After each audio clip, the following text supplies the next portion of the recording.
Welcome to the Nerd Party. Maximum Warp. Punch it. Punch it. Punch it, Bishop! Punch it. Punch that shit! Let's punch it.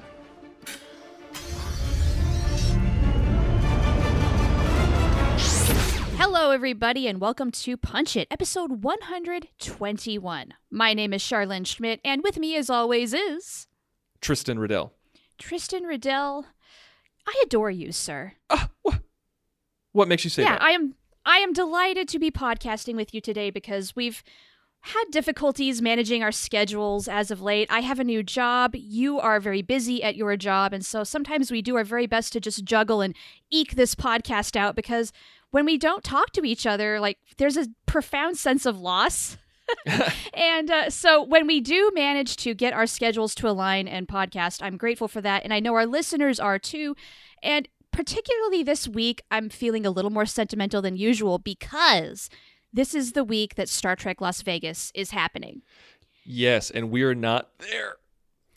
No, neither one of us is there. And this is very sad. And I really did want to be there this year. And then we ended up replacing the AC in our house, and those things aren't cheap. So my Star Trek Las Vegas fund went through that. But the reason why I'm feeling so sentimental is because 3 years ago, and I can't believe it's been 3 years ago already, Star Trek Las Vegas was the place where you and I met in person for the very first time. Very first time. That was 3 years ago. And how long were we podcasting it together? I cannot remember. Let's see, 4 years. We were just about to hit 4 years. And so we've been podcasting together for 7 years total, but never met in person or pressed the flesh for 4. And it was a great moment. It was captured on video, and it was definitely the highlight of my Star Trek Las Vegas experience. More so than any... 100%. And that is, I mean, that's a high bar because 2016 was the 50th anniversary of Star Trek. There was so much cool stuff going on. We went to some amazing panels, and we got a lot of the Trek FM crew that was the Trek FM crew at the time. We were all together. Yes. And that was the first and last time I've seen some of those people. And it was incredible that we all found a way to bring ourselves there and be together and spend time together. We did some podcasts together.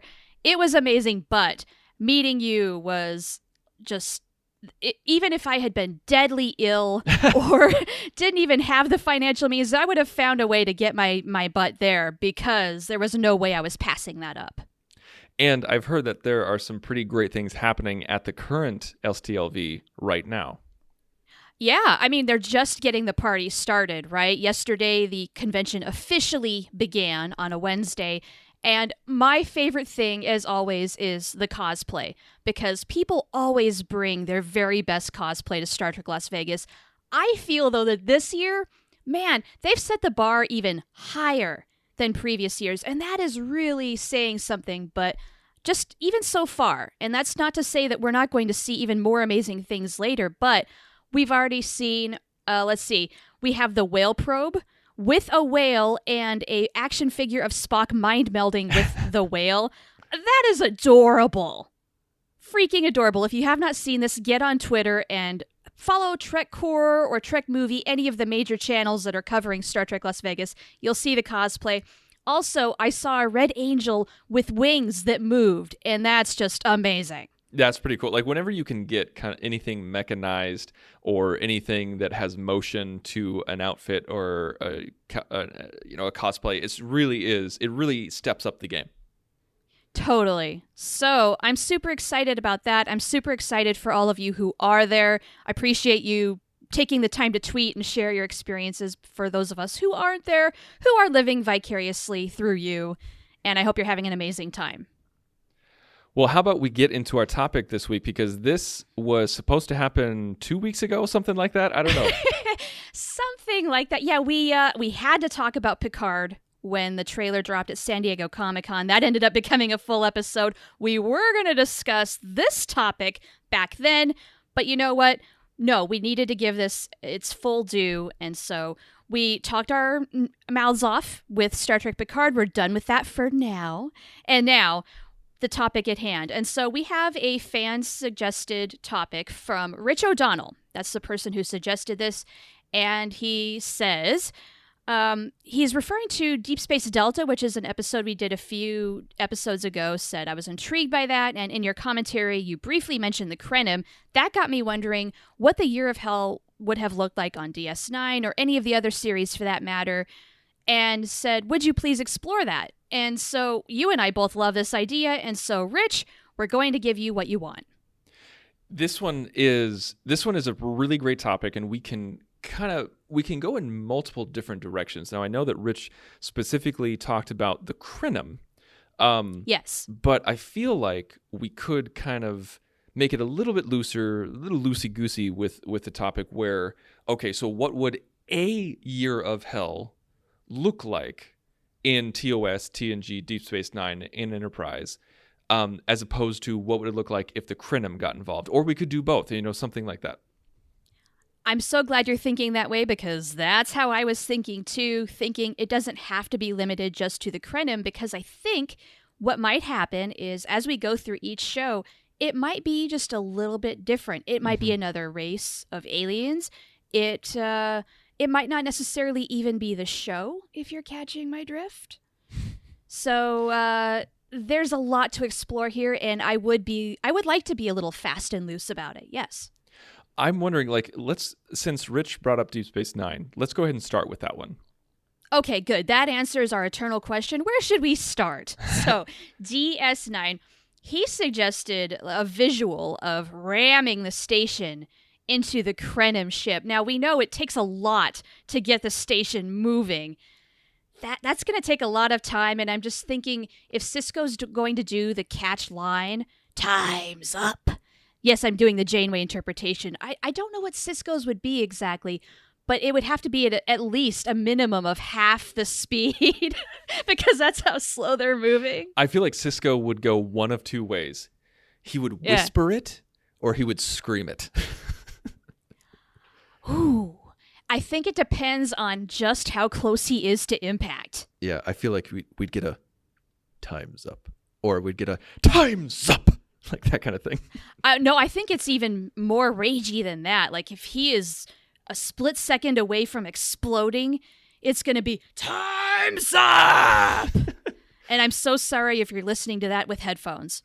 Well, I'm in a position where I can't scream, so that's why you got a much more muted version. But I feel like I don't like. While the visual would be interesting with the station going into the Krenim ship, I feel like the Defiant on a suicide mission would probably be a little bit better and more realistic. Yeah. And also, we could even get Worf to say, "Prepare for ramming speed again." You know what? That alone would make it worth it. And I was thinking the Defiant too. That's the much easier, better way to make it happen.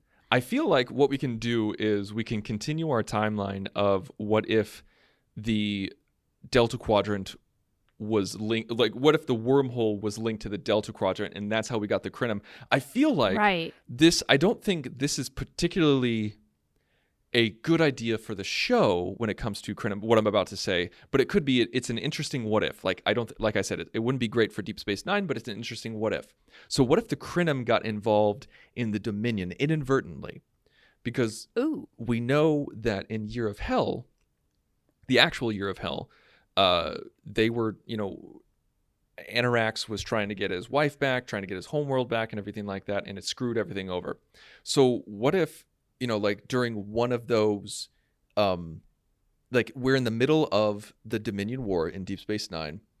That doesn't work, because if it links to the Delta Quadrant, then it wouldn't be the Dominion War. It'd be something completely different. No, because we established that we didn't know anything about Gamma Quadrant species. All right, well then I'm going to completely change my premise and erase everything I just said, and we're going to say instead, so the wormhole doesn't go to the Delta Quadrant, it goes to the Gamma Quadrant like we all know and love, and somehow the Krenim are in the Gamma Quadrant. These are different Krenim. It's just for the Deep Space Nine series. Problem solved. New species, new race, and they're up to no good. They're up to no good. So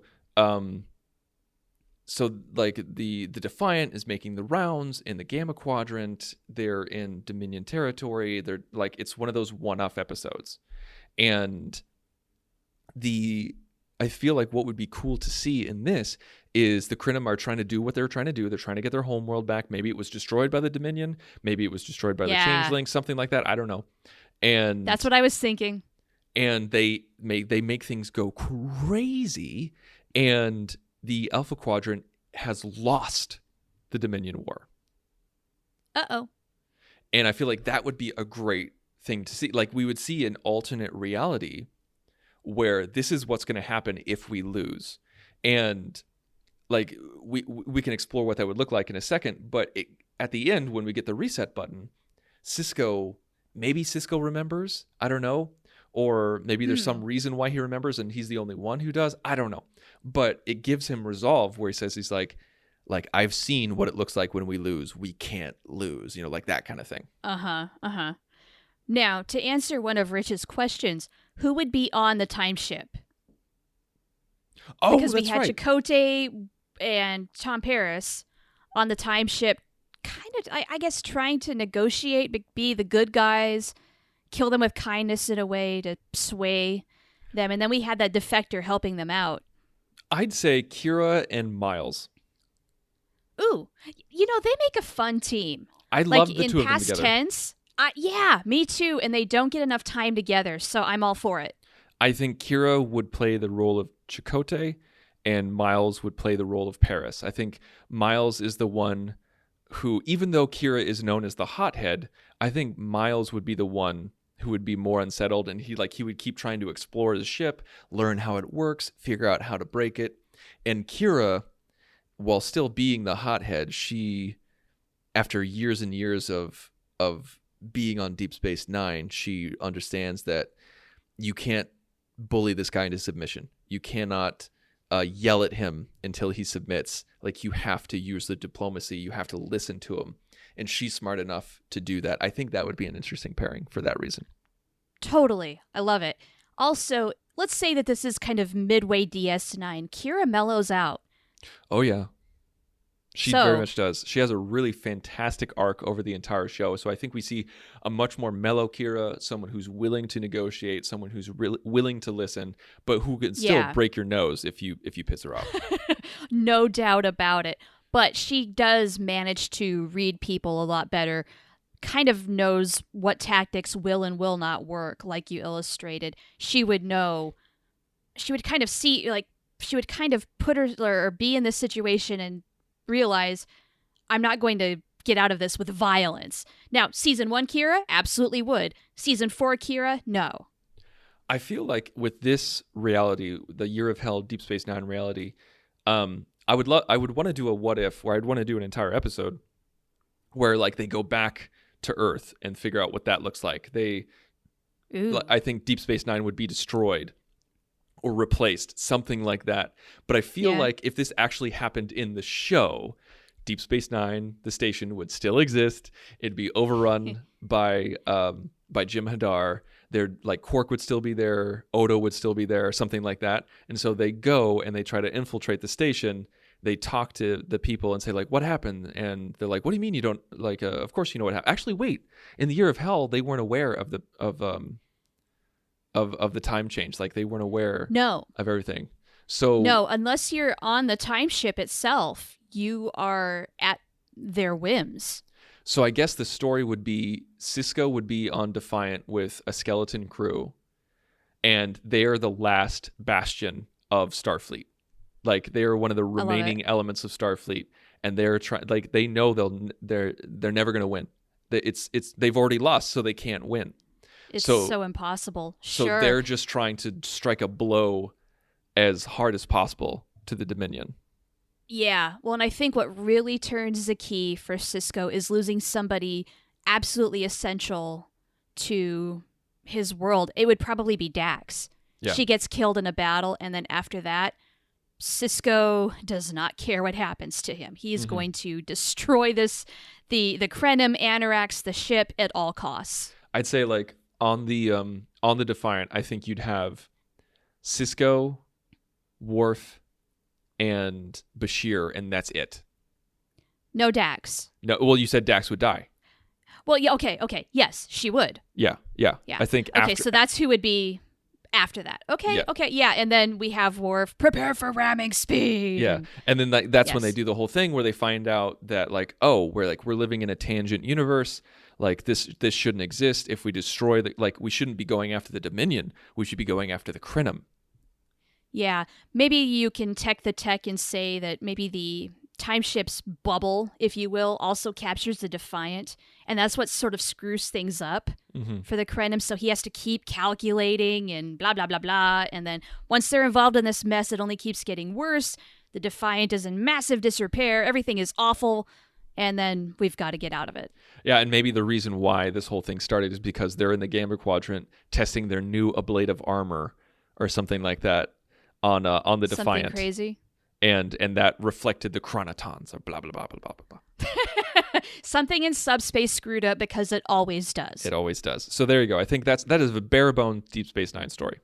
Yeah, but we need to get through all the other series as much as we can. So let's move on. How about TNG? TNG is a tough one because it'd be so easy to just turn it to the Borg, but I don't want to. No. We can't do that. But I am thinking this would make a hell of a movie. This would make a hell of an episode where Denise Crosby comes back. Oh, wait, we already got one of those. Wait, yeah, well, that's how we know it's an alternate universe that should not be. Am I right? Honestly, like, this might sound like a cop-out, but Year of Hell is yesterday's Enterprise. More or less, it's just a little more complicated. Yes. I mean, But you're right. It is the same bloody thing. Honestly, like Essentially. the same things happen. Honestly, it's so we have Yeah. an alternate reality where a war is happening and it's been going on for years, and they're going to be losing. They're like the Enterprise is on its last leg towards the end of the episode, and like by the Enterprise C going back through the subspace distortion, it resets everything. Nobody remembers anything. Done. Yes. So, okay, wait. So should we say that TNG has already done this? We don't need a Year of Hell TNG style because they did it. That's kind of what I'm saying. I mean, like, we could develop something different, but honestly, yesterday's Enterprise is one of the best Star Trek episodes ever made. So how can you reproduce that? So, yeah, let's not recycle this into a movie because that was my big idea, thinking, hey, Brannon Braga originally wanted this to be a whole season. We could condense it into an awesome action-packed movie, but you know what? No. Why screw with a good thing? They already did it. It's done. We need to move on. I really do believe that, because when we started thinking about TNG, I was just like, oh, I don't want to do the Borg. Maybe the Klingons could go crazy. And I'm like, oh, wait, there was an episode with a Klingon war. Yeah. Also, I think that's a little more appropriate for earlier time periods, where if you do Year of Hell TOS style, they're going to be your bad guys. They're going to be the ones trying to restore or enhance the greatness of their empire. And maybe they're using time travel and distorting time to accelerate that process. Let's go to TOS, because Okay. this one is always I can't even imagine a storyline of TOS where even within one episode or two episodes where it would cover an entire year. No. It's so hard for me to even imagine that within the framework of 1967 television. Right. It's just not something that they did. And they very, very rarely did two-parters at all. We had the Menagerie. Mm-hmm. That's it, right? That's That all was I the can one think time of. they did it. Yeah. So that in and of itself probably means we're going to have a very stripped down version of this story, Yeah. condensed into one. I think you're gonna have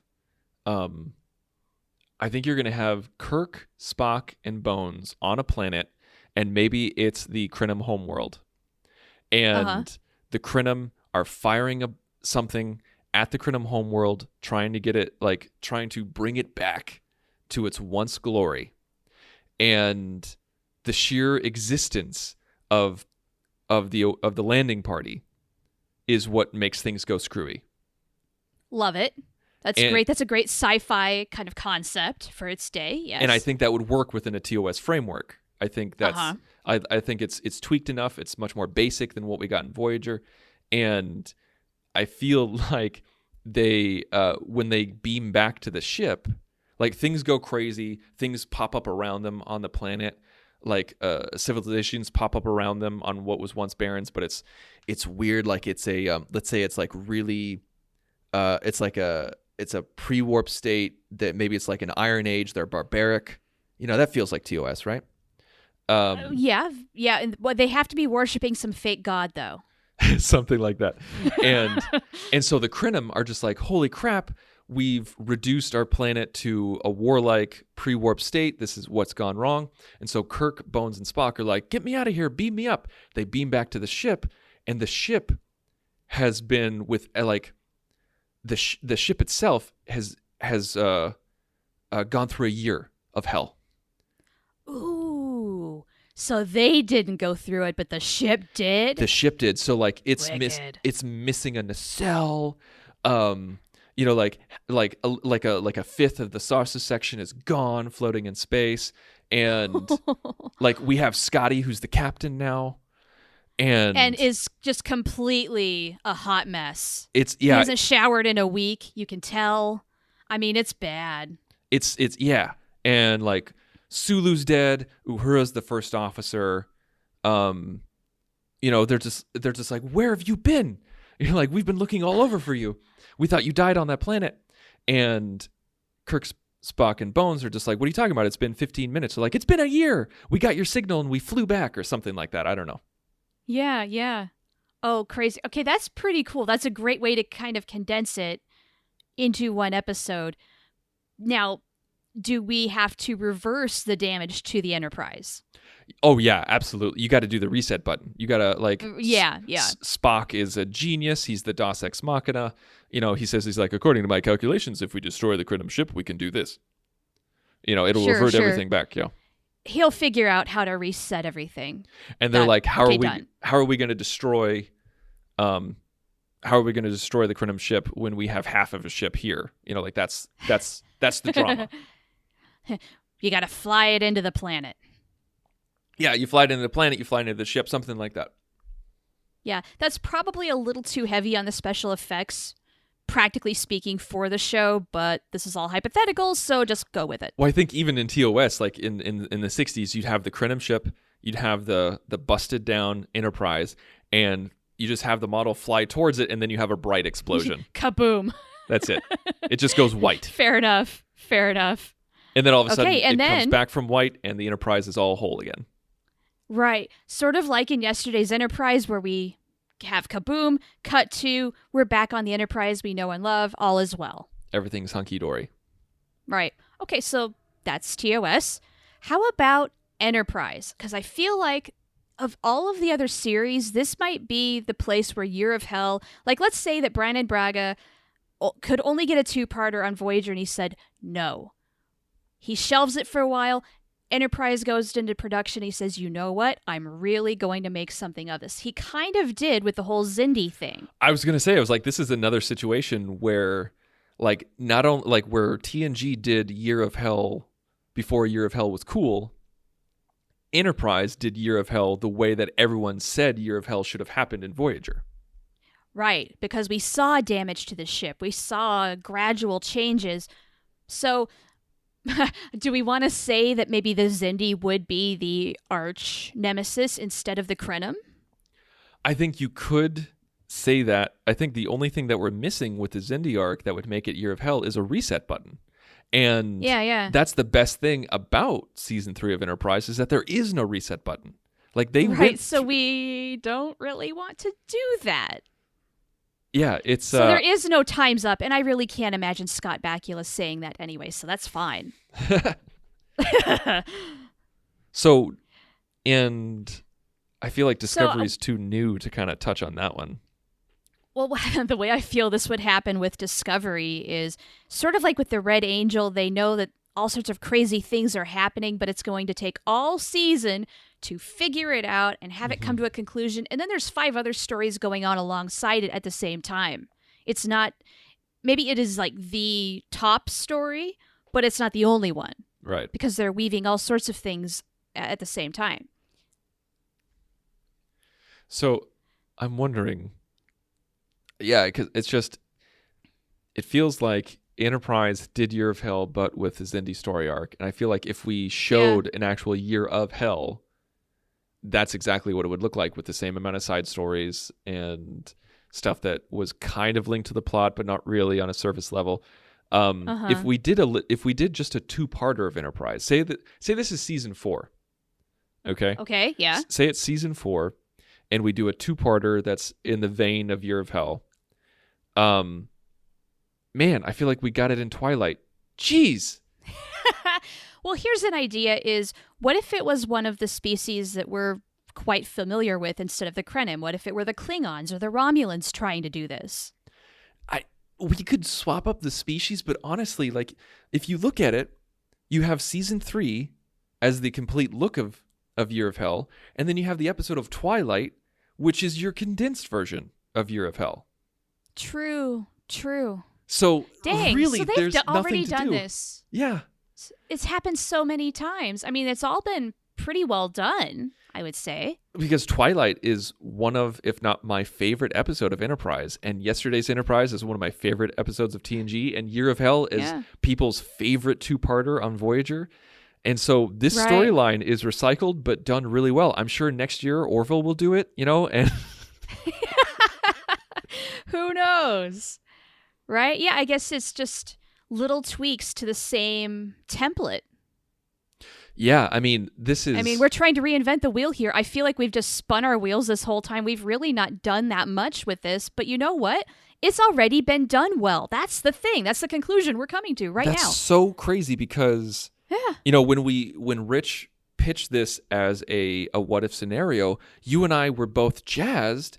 And we're just like, we could do so much with all of the series. We just like replace the species and like interchange the people. But then as we're going through it, we're like, wow, it's been done so many times and done well. Does that make you sad or does that make you happy? I don't know. It's a little bit of both. It's a little unsatisfying right now as we're recording this podcast because we didn't really come up with that many grand ideas, but it's because we already have the good content. We should have thought of that before we recorded. That's okay. You know what? We do this live to tape. If you're along with us for the journey, maybe your thought process has been just the same wave that we've been on. I completely disagree with that because I love it. No, I love when we do our what if scenarios because there's so many podcasts out there that heavily produce, and we are a produced show. We think about it, we talk about it, we write it up. But so much of the fun part is just sitting down, turning on the mics, and see what comes out of our brains and if it's creative or not. And this is one of those times. It's true. And you know what? Every writer's room is very much like what we're doing here. I mean, not all the ideas are good. Not all of them come to fruition, but you have to get them out of there. You have to get through the crap to get to the good stuff. Well, it's not even that. It's not like, oh, we didn't have a good idea or our ideas were bad. It's we were in a writer's room and we have Brandon Braga or Rick Berman saying, yeah, we've already done this like 3 times. And you're like, well, crap. Right. Right, yeah, we're failing massively in the pitching situation. And that's not to say that we didn't have good ideas, but we have to go through this process to keep building and come up with something different or better or what have you. I mean, this is what happens. But what we want from you guys is if you've been listening to this and you're just like, no, you forgot this, or you could have done this, or like maybe what if this happened? And like, what if something different happened in TNG, or what if something different happened in Enterprise? We would absolutely love to hear from you guys, and maybe we'll read it on air if you have a good enough idea. Go to thenerdparty.com/contact, select punch it from the drop-down menu, fill out the form. It'll send us an email, and we really want to know what you thought of our ideas, and we want your own original ideas, because we know that we have some of the most creative people in our audience. And you can find us on social media as well. You can find us on Facebook, Instagram, Twitter. Our show Twitter is Join Nerd Party, and you can find me individually on Twitter at The Insane Robin.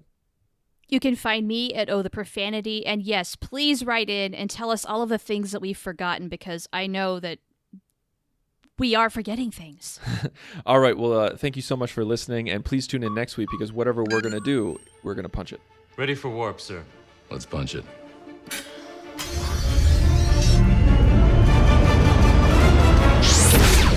Join the revolution. Join the Nerd Party.